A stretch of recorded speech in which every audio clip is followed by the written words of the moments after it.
সুপ্রিয় দর্শক, দেশ টিভির নিয়মিত অনুষ্ঠান জনতার ভাবনায় আপনাদের স্বাগত জানাচ্ছি। শিক্ষা সংস্কৃতির নগরী ময়মনসিংহ থেকে যুক্ত রয়েছি আমি ইলিয়াস আহমেদ। এই অনুষ্ঠানের মাধ্যমে আমরা দেশের সমসাময়িক নানা বিষয় নিয়ে আলোচনা করে থাকি। এবার জানবো এই অঞ্চলের মানুষ দেশের রাজনীতি, অর্থনীতি, আইন শৃঙ্খলা পরিস্থিতি নিয়ে কি ভাবছেন। চলুন কথা না বাড়িয়ে সাধারণ মানুষের কাতারে গিয়ে তাদের অসাধারণ মতামতগুলো শুনি। জানতে চাই বর্তমান সময়ে রাজনৈতিক অস্থিরতা বিরাজ করছে, নির্বাচনকে সামনে রেখে রাজনৈতিক অস্থিরতা আরো মনে হচ্ছে যে একেবারেই আইন শৃঙ্খলা পরিস্থিতির কিছুটা অবনতি ঘটছে। এই বিষয়গুলোকে আপনি কিভাবে দেখেন এবং সামনে নির্বাচনকে ঘিরে আসলে কতটুকু দেশ প্রস্তুত রয়েছে বলে মনে করেন?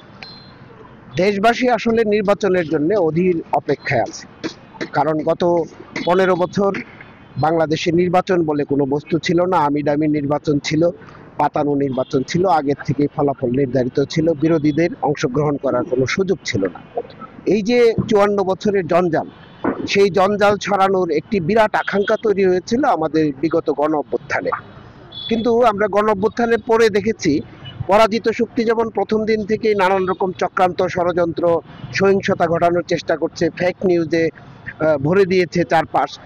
অন্যদিকে যারা বিজয়ী হয়েছে তারাও কিন্তু জাতির আকাঙ্ক্ষা বাস্তবায়নে যে ন্যূনতম বেসিক বিষয়গুলোতে জাতীয় ঐক্যমত্য তৈরি করে একটি অবাধ সুষ্ঠু নির্বাচনের দিকে হাঁটা, সেই জায়গাটিতে তারা ব্যর্থ হয়েছে। বরঞ্চ তারা পদ দখল, মাঠ দখলে ব্যস্ত রয়েছে, দলীয় স্বার্থে ব্যস্ত রয়েছে। সেখানে সুযোগ সন্ধানীরা আইন শৃঙ্খলা পরিস্থিতির যতটা পারে অবনতি ঘটানোর চেষ্টা করছে, সরকার যতটা পারে সেটিকে মোকাবেলা করার চেষ্টা করছে। কিন্তু এখনো যে পরিবেশ বিরাজ করছে সেটি আসলে অবাধ সুষ্ঠু নির্বাচন অনুষ্ঠিত হবে তেমন আত্মবিশ্বাসে মানুষ বলীয়ান হতে পারছে না। সামনে যে চ্যালেঞ্জগুলো রয়েছে সেই চ্যালেঞ্জগুলো মোকাবেলা করতে গেলে সরকারকে আরো দৃঢ় অবস্থানে যেতে হবে, আরো বেশি নিউট্রাল ভূমিকায় যেতে হবে। অপরদিকে বিজয়ী যে দলগুলো আছে তাদের প্রত্যেকের একেবারে চরম দায়িত্বশীলতা দেখিয়ে দেশের স্বার্থে বড় একটি ভূমিকা রাখতে হবে, যেন দেশ এই ক্রান্তি লগ্ন থেকে একটি গণতান্ত্রিক নির্বাচনের মাধ্যমে গণতান্ত্রিক উত্তরণের পথ খুঁজে পায়। তিনি বলছিলেন যে নির্বাচনকে সামনে রেখে আইন শৃঙ্খলা পরিস্থিতিকে আরো কঠোর হতে হবে এবং সরকারের ভূমিকা কিন্তু আরো শক্ত অবস্থানে রাখতে হবে, সেই বিষয়টি কিন্তু বলছিলেন। অর্থাৎ দেশে 237টি আসনে কিন্তু বিএনপি মনোনয়ন দিয়েছেন। আমরা ময়মনসিংহের 11টি আসন রয়েছে, অর্থাৎ সেই আসনে ময়মনসিংহ সদর 4 এবং ময়মনসিংহ 11 গফরগাঁও আসনে কিন্তু প্রার্থী এখনো ঘোষণা করা হয়নি। আমরা দেখেছি যে এই দুইটি জায়গায় কিন্তু তাদের যারা সমর্থক রয়েছে তারা কিন্তু পাল্টাপাল্টি কর্মসূচি করছেন। অর্থাৎ এই সদর আসনে এখনো প্রার্থী ঘোষণা করা হয়নি। অর্থাৎ এই বিষয়টি নিয়ে আসলে এই সদর আসনে কেমন প্রার্থী প্রয়োজন বলে আপনি মনে করেন? আমি মনে করি ময়মনসিংহ আমার আগে আমরা, আমাদের আগে দেশ, সবার আগে বাংলাদেশ।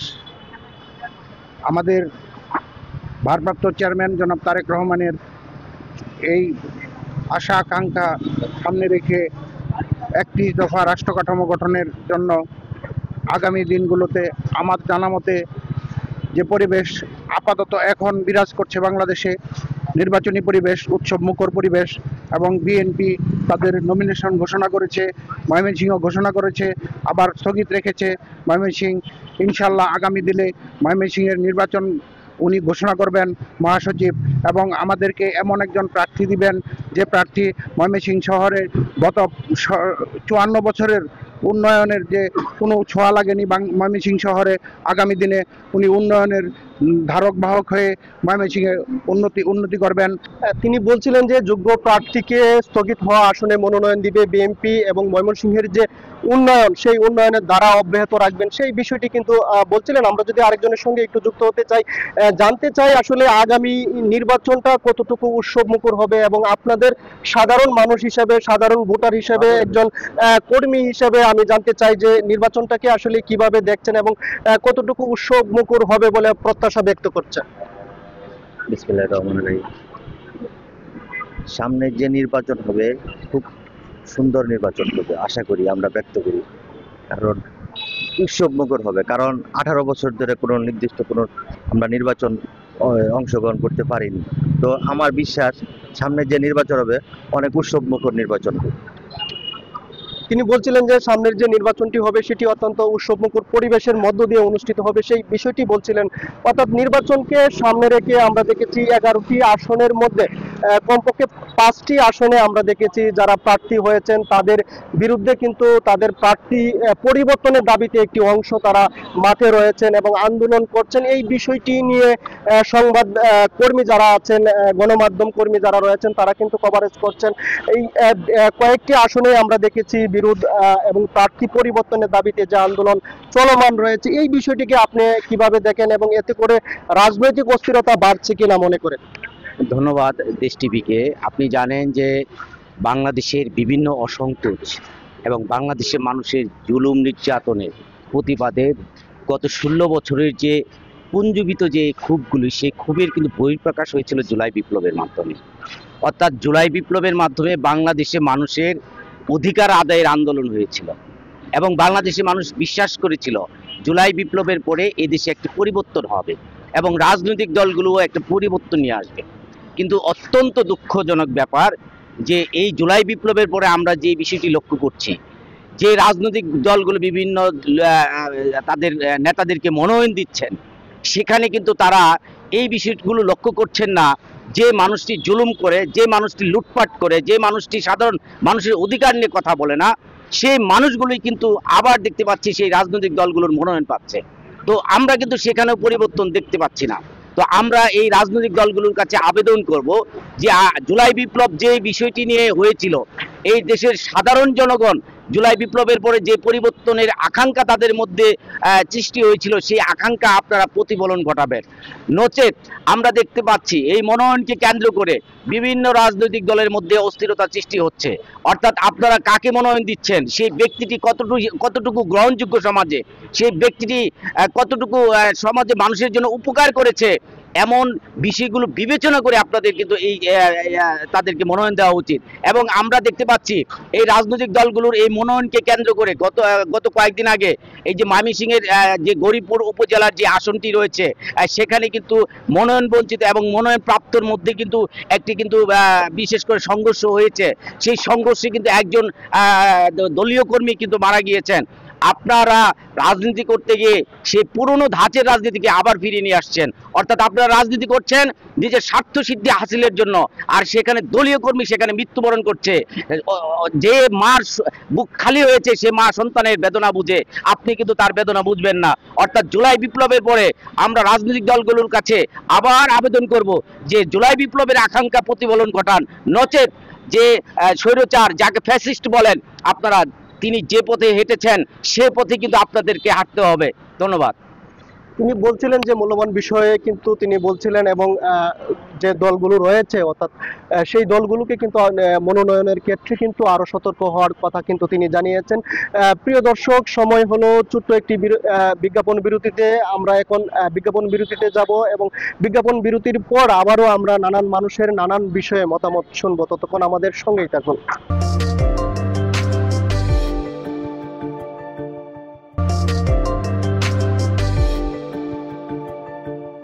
বিজ্ঞাপন বিরতির পর আবারও স্বাগত জানাচ্ছি। সঙ্গে রয়েছি আমি ইলিয়াস আহমেদ। চলুন কথা না বাড়িয়ে সাধারণ মানুষের কাতারে গিয়ে তাদের আরো কিছু মতামত আমরা শুনে জানতে চাই। আমরা দেখেছি নির্বাচনী আমেজ সারা দেশে ইতিমধ্যেই শুরু হয়েছে।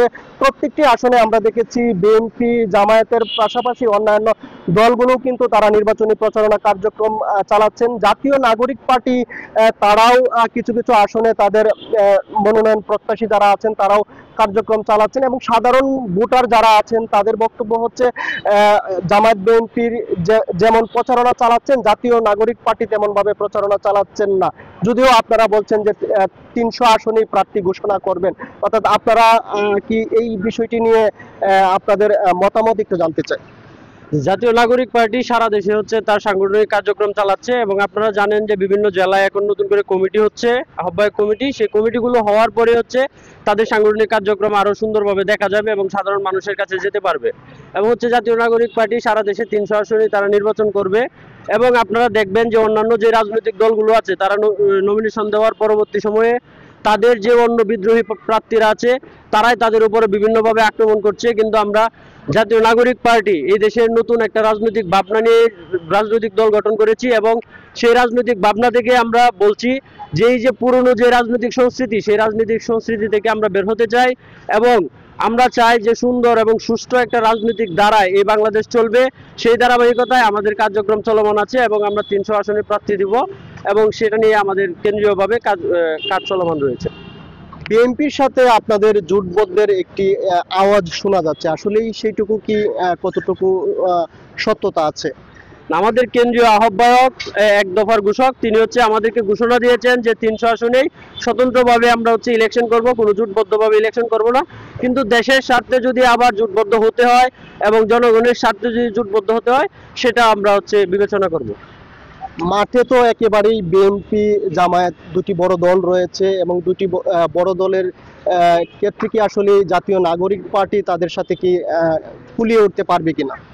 আসলে বাংলাদেশে যে আপনারা দেখবেন বিগত ফ্যাসিস্ট সরকার আওয়ামী লীগের সাথে কোনো রাজনৈতিক দল পেরে ওঠে নাই, কিন্তু বাংলাদেশের ছাত্র জনতা সেই ফ্যাসিস্ট সরকারকে বাংলাদেশ থেকে ক্ষমতাচ্যুত করে তাদেরকে এই দেশ ত্যাগ করতে বাধ্য করেছে।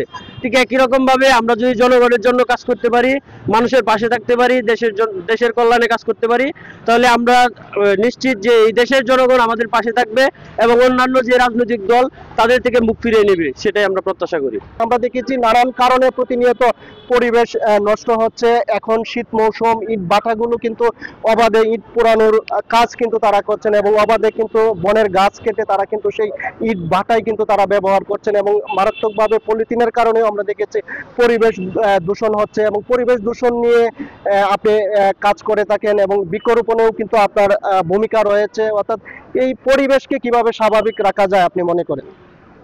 ধন্যবাদ ছোট ভাই ইলিয়াস তোমাকে, আজকে আমাকে আমন্ত্রণ দেওয়ার জন্য। আমি মনে করি যে পলিথিন এখন যেভাবে চলছে, যে এটা আগের চেয়ে অনেক অনেক অনেক বেশি, এবং এটাকে যদি রোধ করা না যায় তাহলে আমাদের নদ নদী ভরাট হয়ে যাচ্ছে। গাছ লাগাই দিকে নদী পারে গাছ লাগাই, তখন দেখা যায় যে অনেক পলিথিন ছাড়া কোনো মাটিই নাই, মাটি পাওয়া যায় না। এই পলিথিন নদী বড় হচ্ছে, এবং এটা দূষণীয়, পরিবেশকে দূষণ করছে।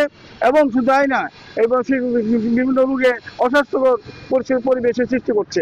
হাসপাতালে গেলে দেখা যায় রোগীর সঙ্গে কি পরিমাণ রোগী আছে, আশেপাশে দেখা যায় যে পলিথিন দিয়ে সারা ড্রেন সব বলে দিচ্ছে, বরাদ করে যাচ্ছে। যদি আমরা এটাকে রোধ করতে না পারি তাহলে তো আমাদের আমাদের মোবাইল কোর্ট, বিভিন্ন কোর্ট আছে, কিন্তু তারা কিভাবে কাজ করছে, কোথায় কাজ করছে আমরা ঠিক জানি না, আমরা এখনো বুঝতে পারতেছি না। এই যে ময়মনসিংহ পার্কে যে দেখবে নদীর এই যে অবৈধ দোকানপাট, তার পলিথিনের ব্যবসায় পলিথিন দিয়েই বলে দিচ্ছে সব। পলিথিন যদি বদল না হয় তা আমার সব সুন্দর স্বাস্থ্য আমরা পাবো না।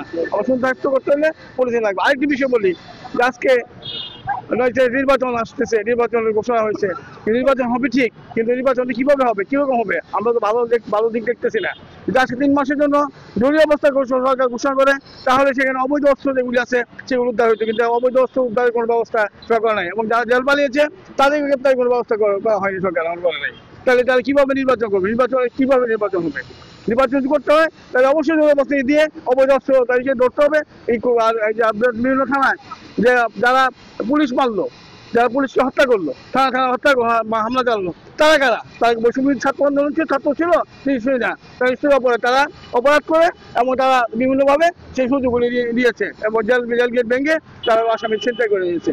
এদেরকে গ্রেপ্তার করা হোক, এবং এদেরকে গ্রেপ্তার না করে নির্বাচন দেওয়া ঠিক হবে না। নির্বাচন হোক, সম্ভবত নির্বাচন পিছিয়ে দেওয়া হোক, আমি মনে করি।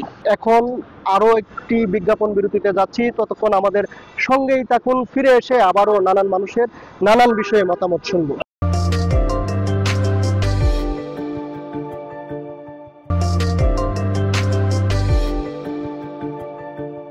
বিজ্ঞাপন বিরতির পর আবারও স্বাগত জানাচ্ছি, সঙ্গে রয়েছি আমি ইলিয়াস আহমেদ। চলুন কথা না বাড়িয়ে সাধারণ মানুষের কাতারে গিয়ে তাদের বিভিন্ন বিষয়ে আরো কিছু মতামত শুনি, জানতে চাই। রাজনৈতিক অস্থিরতার পাশাপাশি ময়মনসিংহ তথা সারা দেশেই কিন্তু নানান বিষয়ে অস্থিরতা চলছে, অর্থাৎ আইন শৃঙ্খলা পরিস্থিতিও কিন্তু স্বাভাবিক মনে হচ্ছে না। অর্থাৎ এই নির্বাচনের আগে আইন শৃঙ্খলা পরিস্থিতিকে নিয়ে কি ভাবছেন, এবং এই বিষয়ে আপনাদের মতামত কি একটু জানতে চাই।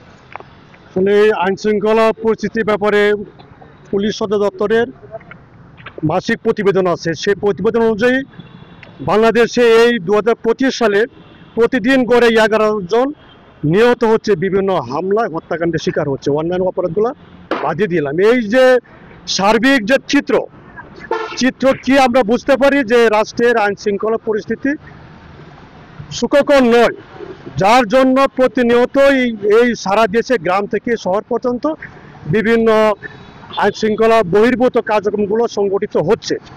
এখন এর থেকে উত্তরণের পথ কি? উত্তরণের পথ আমাদের যে রাষ্ট্রযন্ত্র আছে, যে আইন শৃঙ্খলা বাহিনী রয়েছে, থানাগুলো রয়েছে, বিভিন্ন ওই প্রতিষ্ঠানগুলো রয়েছে, তাদেরকে সক্রিয় হতে হবে। সক্রিয় না হওয়ার কারণে কিন্তু এই যে গড়ে প্রতিদিন বাংলাদেশে 11 জন হত্যাকাণ্ডের শিকার হচ্ছে, তার এটা ফল যেটা পুলিশ দত্ত স্বীকার করেছে। তা আমরা সাধারণ নাগরিক মনে করি ময়মনসিংহ চিত্র একই অবস্থা, প্রতিদিন বিভিন্ন স্থানে হামলা হচ্ছে, চুরি ছিনতাই সবকিছু হচ্ছে, আহত হচ্ছে। এই যে বিভিন্ন চিত্র থেকে উত্তরণের জন্য, আর যেহেতু সামনে একটি নির্বাচন, এই নির্বাচনকে কেন্দ্র করে যাতে আরো আইন শৃঙ্খলা পরিস্থিতি ব্যাহত না হয়, নেতিবাচক না হয়, তার জন্য আমাদের রাষ্ট্রযন্ত্র যে রয়েছে সেই রাষ্ট্রযন্ত্রকে সক্রিয় ভূমিকা পালন করতে হবে বলে আমরা সাধারণ নাগরিক মনে করি। তিনি বলছিলেন যে প্রতিদিন গড়ে 11 জন হত্যাকাণ্ডের শিকার হচ্ছেন এবং এতেই বোঝা যায় যে আইন শৃঙ্খলা পরিস্থিতির চরম অবনতি ঘটছে এবং নির্বাচনকে সামনে রেখে এই পরিস্থিতি আরো ভয়াবহ হতে হবে এবং সেই বিষয়ে কিন্তু প্রশাসনকে তৎপর হওয়ার দাবি কিন্তু তিনি জানিয়েছেন। এবং আমরা জানতে চাই যে সামনে নির্বাচন আসছে, অর্থাৎ নির্বাচনকে ঘিরে আমরা দেখেছি যে প্রতিটা পক্ষ বিপক্ষ কিন্তু তারা তাদের অবস্থানে কিন্তু তারা অনড় রয়েছেন এবং হানাহানি মারামারি সবকিছু কিন্তু বাড়ছে। অর্থাৎ গ্রামীণ যে উৎসব নির্বাচনকে ঘিরে আমরা একটা সময় ছিল, সেই উৎসব কি এবারে নির্বাচনে দেখা যাবে কিনা আপনি মনে করেন কিনা? আমি মনে করি যে বর্তমানে যে রাজনৈতিক প্রেক্ষাপট, এটা এখন ভিন্নতা সৃষ্টি হচ্ছে। ভিন্নতা হলো জামাত বিএনপি দুভাবে বিভক্ত হয়ে গেছে। 5ই আগস্টের পরে আমরা ভাবছিলাম বোধহয় সম্মিলিতভাবে এই 30টা দল একত্র হয়ে একটা সুন্দর সুখকর নির্বাচন উপহার দিবে, কিন্তু বর্তমান পরিস্থিতি তা বলছে না। কারণ কিছু কিছু ছোটোখাটো বিষয় নিয়ে এরা বিভক্ত হয়ে যাচ্ছে। এই বিভক্ত যদি থাকে তাহলে আগামী নির্বাচন কেমনে সুষ্ঠু হবে, এটা আমি প্রশ্ন রেখেই দিলাম। আর পরবর্তীতে হচ্ছে সাধারণ জনগণ যেটা ভাবতেছে, সাধারণ জনগণ ভোটের জন্য, কারণ গত এই 20 বছর 15-25 বছরকে ভোট দিতে পারেনি, বিশেষ করে ছাত্ররা, 20 বছর 22 বছরের ছেলেরা, এরা অনেকেই আনন্দিত ছিল, উৎফুল্ল ছিল যে এরা ভোট দিবে। কিন্তু বর্তমান পরিস্থিতি যদি ঠিক না থাকে এবং সরকার যদি কঠোর না হয়, পরে এই আগামী নির্বাচন সুষ্ঠু হওয়ার সম্ভাবনা খুবই ক্ষীণ মনে করি। বিভাগীয় নগরী ময়মনসিংহ হলেও আমরা দেখেছি প্রতিনিয়ত যানজটের কারণে কিন্তু এখানে মানুষকে প্রতিনিয়ত অসহনীয় ভোগান্তির মধ্যে পড়তে হয়। অর্থাৎ এই যানজট ভোগান্তি এবং রাস্তা ড্রেন নির্মাণেও কিন্তু আমরা দেখেছি সিটি কর্পোরেশন দায়ী সারাভাবে কাজ করছেন। এই বিষয়টিকে নিয়ে সাধারণ মানুষ কি দেখছেন এবং রাস্তা এবং ড্রেন নির্মাণ সহ এই অসহনীয় যানজট ময়মনসিংহ নগরীতে, এই বিষয়গুলোকে আপনি কিভাবে দেখেন? ময়মনসিংহ একটি বিভাগীয় শহর হলেও ময়মনসিংহ শহরটা খুব ছোট। তো এই বিভাগীয় শহরের তুলনায় ময়মনসিংহ শহর ছোট হওয়ার কারণে যানজটটা প্রচুর পরিমাণ বেড়ে গিয়েছে। বেকারত্ব বাড়ার কারণে বিভিন্ন বিভাগ থেকেও চলে আসতেছে, বিভিন্ন বিভাগ থেকে যানজট নিরসন করতেছে, নতুন বিভাগে তারা আশ্রয় নিতেছে এবং সেই পরিপ্রেক্ষিতে যানজট প্রচুর হয়ে গেছে। সেই পরিপ্রেক্ষিতে ময়মনসিংহ শহরের যানজটটা প্রচুর বেড়ে গিয়েছে। তাছাড়াও রাস্তার যে ড্রেনের কথাটা বললেন, ড্রেনের এখানে অপরিকল্পিতভাবে এই ড্রেনগুলো তৈরি করা হয়েছে। যেই ড্রেনের আপনার রাস্তার প্রশস্ত না করে ড্রেনগুলা করা হচ্ছে, তো ওই কারণে রাস্তাও একটু চিপা হয়ে যাচ্ছে। সেই চিপার কারণে মনে করেন যে যানজটের একটা রিক্সা যে পাশে এসে দাঁড়াবে বা একজন নামবে একটা বাসার সামনে, সেই অপরিকল্পিত ড্রেনের কারণেই সেই আরো যানজট হচ্ছে। যে পিছন দিয়ে যে একটা রিক্সা ওভারটেক করবে সেটা কোনো মতে করতে পারতেছে না। তো আমাদের এই অপরিকল্পিত এই ভাবে যে ড্রেন বা রাস্তাগুলা করতেছে সিটি কর্পোরেশন থেকে, বর্তমানে যে সিটি কর্পোরেশনের প্ল্যানিং ডিপার্টমেন্ট আছে বা ওই বর্তমানে যে প্রশাসক আছে, তাদের দৃষ্টি আকর্ষণ করছি তারা যেন সুপরিকল্পিতভাবে প্ল্যান করে এই ছোট্ট নগরকে সুন্দরভাবে যেন সাজিয়ে নিতে পারে, আমি এই প্রত্যাশা করি তাদের কাছে। ধন্যবাদ। প্রিয় দর্শক, আমরা এতক্ষণ নানান মানুষের নানান বিষয়ে মতামত শুনছিলাম, তবে আজ যেতে হচ্ছে অন্য কোনো দিন অন্য কোনো বিষয় নিয়ে। আমি ইলিয়াস আহমেদ আবারও দেশ টিভির জনতার ভাবনায় হাজির হব। ততক্ষণ আপনারা ভালো থাকুন, সুস্থ থাকুন।